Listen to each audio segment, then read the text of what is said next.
আসসালামু আলাইকুম ওয়া রাহমাতুল্লাহি ওয়া বারাকাতুহু।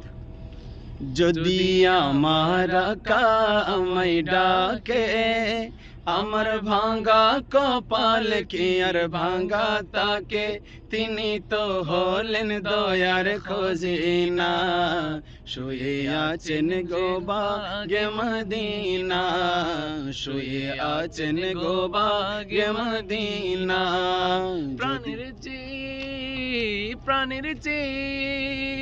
প্রাণের চেয়ে বেশি ভালো যারে, পাগল করে আজ রয়েছে দূরে, আমার ভাবনা কি রবে ভাবনা, দেখবো এক নজর মনেরই বাসনা, তিনি তো হলেন দয়ার খজিনা, শুয়ে আছেন গো বাগে মদিনা, শুয়ে